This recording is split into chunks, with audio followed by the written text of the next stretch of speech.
Some of you have asked me to comment on the Livable article. Toronto condo market faces tough road ahead as immigration stalls. Let me ask you, what's the number one factor for the strong housing demand in Toronto? Yes, population growth. And that's from immigration. So, do you think we would have a tough road ahead without immigrants?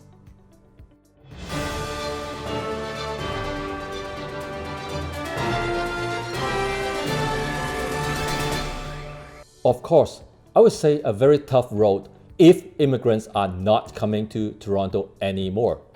Well, that's if. You see, the real question we need to ask ourselves is, why would immigrants stop coming to Canada?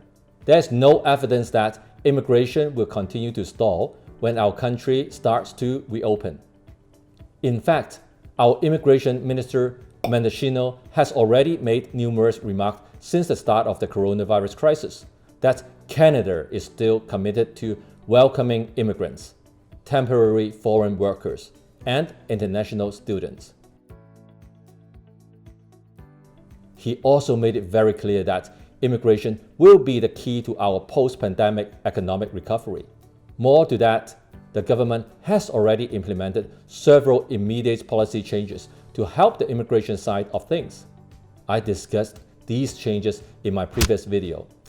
I'll put a link below so you can watch it afterwards.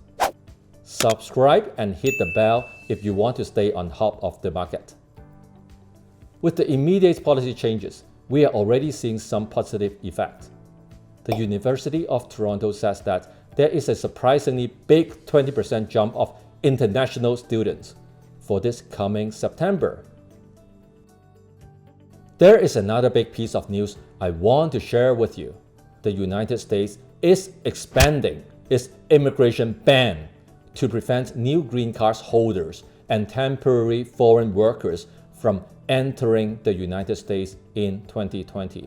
Canada's response to the world: come to Canada. I'll let you hear that directly from our immigration minister in his television interview. All right, let me turn to a sports analogy. I know my wife hates when I do this, but I do it anyway. This is called an own goal, when you score in your own net. Did the U.S. just do this? You're the immigration minister. Donald Trump wants to have an executive order restricting, these are key work visas. It's called the H-1B, which are high-skilled, a lot of software engineers and others, from coming to the United States. These are highly skilled workers. Immediately, CEOs in Canada, like the CEO of Shopify, said, hey, come to Canada if you can't get into the U.S. What do you make of Donald Trump barring people from the H-1B visa, that coveted visa, and what could it mean for our economy? Well, I'm smiling because I'm loath to invoke hockey analogies, but Canada certainly has a sterling record when it comes to that sport. But I will say that we saw the news yesterday. We're combing over the details of it. We want to be sure that we understand any potential impacts on Canadians. But I also want to be clear with your viewers that in Canada, we believe that immigration is going to spring our economic recovery out of this global pandemic.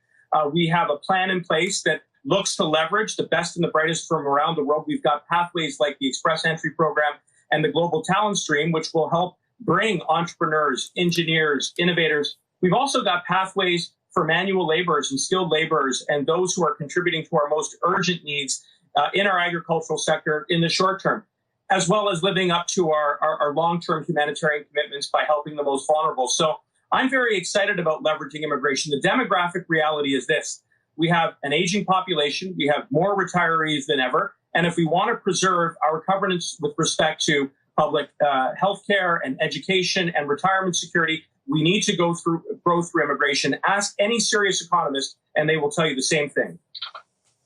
All right, but do you have, what's your message, and will you maybe offer more spots for people around the world who are looking now? They can't get to the United States. I know there's travel restrictions, but the war for talent is a big deal in the world of immigration. What is your message to highly skilled workers around the world that are trying to go to places like Silicon Valley that, frankly, would be great to have here in Canada? If they're going to ban them, what's your message to them right now, if you have one? Come to Canada. We'll take you with a smile, as we have done historically and as we will continue to do in the future. And I'm looking forward to having that discussion with Canadians as we roll out the next stages of our 3-year immigration plan. The pathways are there. This is a country of great promise, of great opportunity. It's a country where we respect one another and where we have historically grown through immigration. So I see a tremendous opportunity that lies before us, and one that I am looking forward to embarking upon with Canadians. All right, Minister Marco Mendicino, great to have you on the program. And we'll find out if there's a flood of skilled workers coming to Canada because they can't get to the United States. Thank you, sir. Appreciate it. Thanks, Evan. You see, his message is very clear.